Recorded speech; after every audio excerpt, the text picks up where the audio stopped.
자, 직각에 대해서 보겠습니다. 직각은 예각과 둔각 사이의 각입니다. 자, 그럼 직각을 어떻게 정의해야 되는지에 대해서 얘기를 해봅시다. 자, 그러기 위해서는 일단 보각에 대한 정의를 해야겠네요. 자, 우리가 평각을 하나 그렸고요. 수평선 같은 선을 하나 그었죠. 자, 그리고 선을 하나 그어서 각 A를 만들었습니다. 자, 이쪽 각을 각 A라고 합시다. 그러면 평각에서 이쪽 각 A의 반대편에 있는 각을 우리는 각 A를 보조한다 라고 해서 각 A의 보각이라고 정의를 합니다.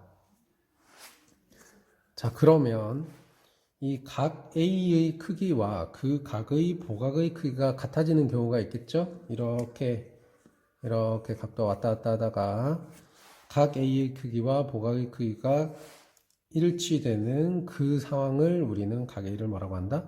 직각이라고 한다. 이렇게 직각을 정의합니다.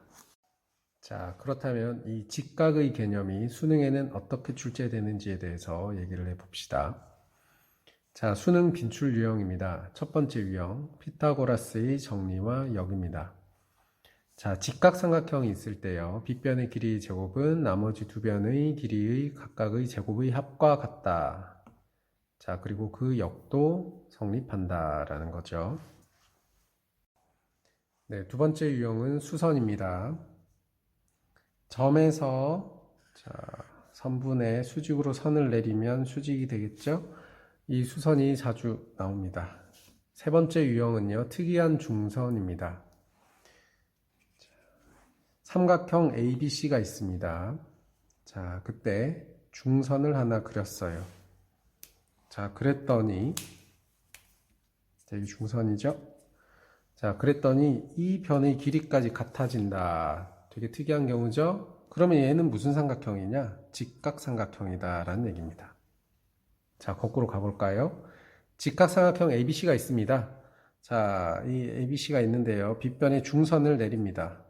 그러면 이 삼각형은 직각삼각형이기 때문에 얘까지 길이가 같아진다 라는 게 세 번째 유형이고요. 굉장히 자주 출제되는데도 불구하고 학생들이 많이 생각을 못 해내는 부분이니까 꼭 기억하시기 바랍니다. 자, 네 번째 유형입니다. 현의 수직 이등분선.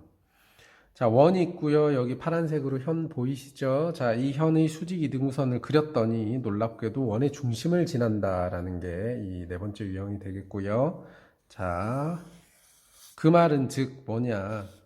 원의 중심에서 현의 수선을 내립니다. 자, 그럼 이 수선은 뭐가 된다? 중선이 된다라는 것과 같은 얘기죠. 자, 증명하는 방법은 간단합니다. 연결하세요. 그러면 자, 이 삼각형은 무슨 삼각형이냐면 당연히 이등변 삼각형이겠죠. 따라서 증명이 됩니다. 자, 다섯 번째 유형은 원의 접선입니다. 접선이라 함은 원과 만나는 점이 하나인 직선을 얘기합니다. 얘죠? 자, 어떤 특징이 있냐면 원의 중심에서 이 원과 접선의 접점을 연결한 이 선은 자, 접선과 수직이다 라는 성질이 되겠습니다. 여섯 번째 유형입니다. 내접원입니다. 자, 우리가 삼각형에서 원이 내접하는 경우 우리 내접원이라고 얘기를 하고요. 삼각형의 각 변에 원의 중심에서 수선을 내리면 자, 이게 접점이 되겠죠. 그 수선의 길이는 모두 다 같더라. 자, 일곱 번째 유형 보겠습니다. 최단거리입니다. 자, 고정점, 한 고정점으로부터 자, 직선 위에 이동하는 점, 동점 있어요. 그 두 점 사이의 거리가 언제 제일 짧을까 봤더니 자, 수직일 때, 이때 두 점 사이의 거리가 가장 짧더라 라는 얘기죠. 자, 여기 보시면 한 직선이 있고요.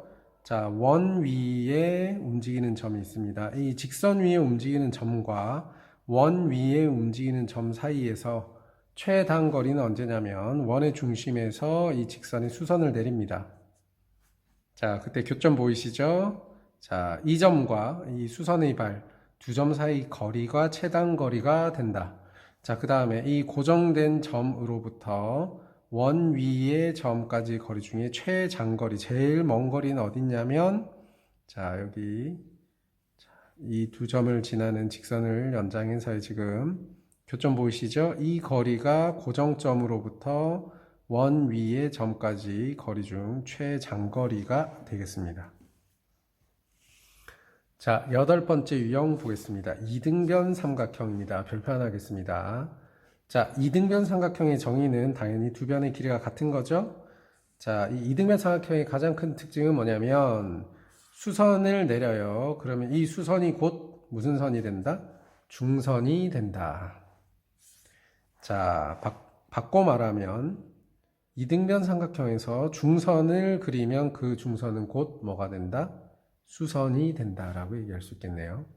자, 한편 이렇게 표현을 또 해볼까요? 어떤 삼각형에서 수선과 중선이 일치하는 삼각형이 있습니다. 이 삼각형을 우리는 무슨 삼각형이라고 한다? 이등변 삼각형이라고 한다. 꼭 기억해야 될 성질이 되겠습니다. 자, 삼각형의 넓이 봅시다. 밑변을 정하면 삼각형의 높이를 알아야 우리가 넓이를 구할 수 있겠죠? 자, 그럼 이 노란색 삼각형의 넓이는 이걸 높이로 잡으면 되고요.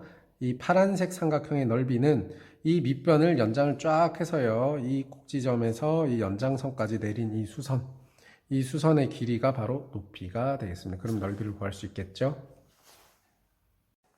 네, 관련 문제 보시겠습니다. 2006년 9월 모평에 나왔던 문제고요.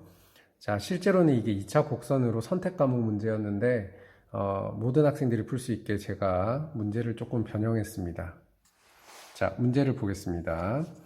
자, 선분 OP의 길이와 선분 OF의 길이가 같다라고 문제에서 조건으로 제시를 하고 있고요. 이렇게. 그 다음에 P라는 점의 좌표는 루트 20,0이고요.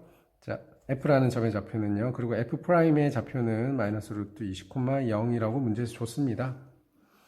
자, 그랬더니 어떻게 되냐. 얘가 원점이니까 얘의 길이까지 같아졌죠. 그렇죠. 그래서 유형 3번에서 봤던 그 성질을 활용해도 되는데 여기서 조심해야 될 거는요. 제가 오른쪽에다 그려볼게요. 만약에 그림이 이렇게 그려졌다면 그 유형 3번을 적용하면 안 된다라는 얘기입니다. 봅시다.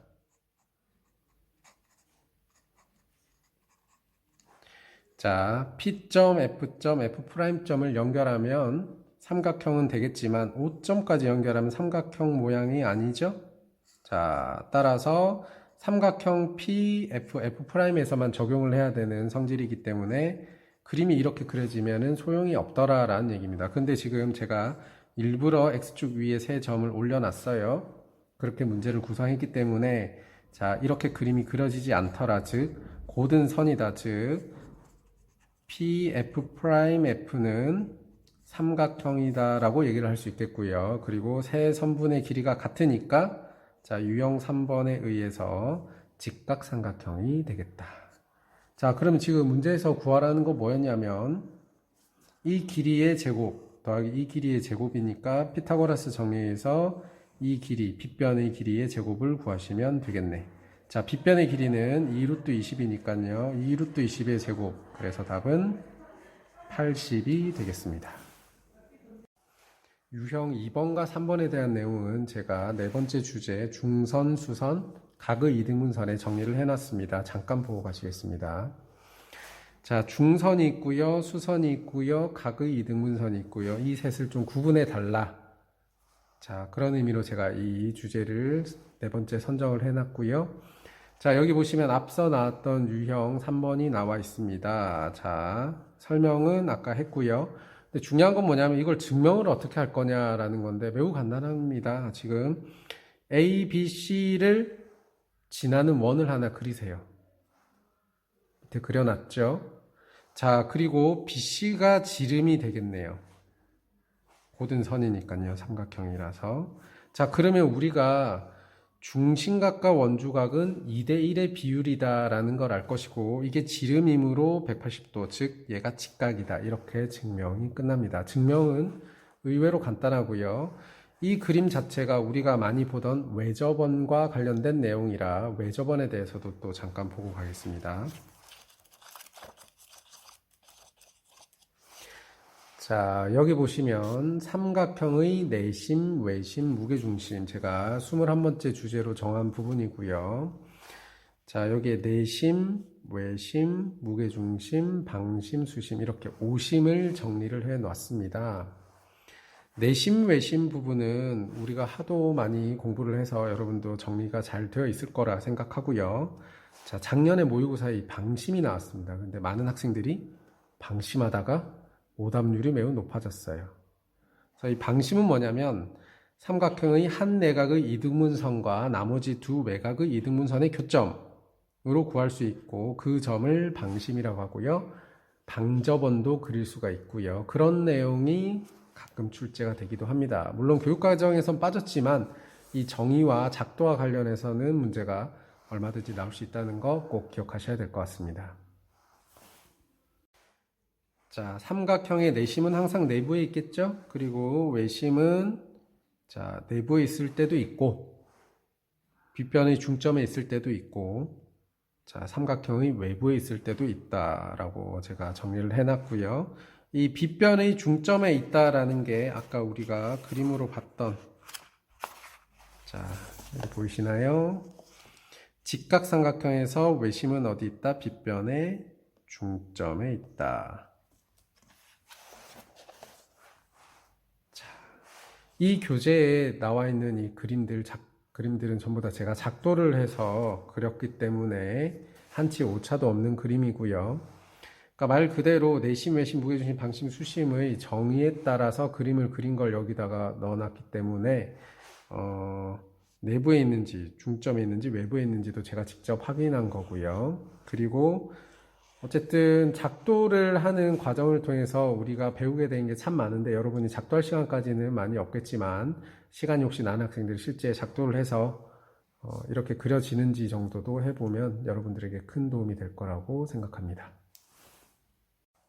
네, 관련 읽을 거리 보시겠습니다. 제가 첫 주제를 직각으로 잡은 이유는 기하에서 가장 기본이 되는 개념이 직각이고 그리고 실제로 시험에서도 직각 개념을 활용하는 문제가 제일 많이 나오죠. 그래서 제가 첫 주제를 직각으로 잡았습니다.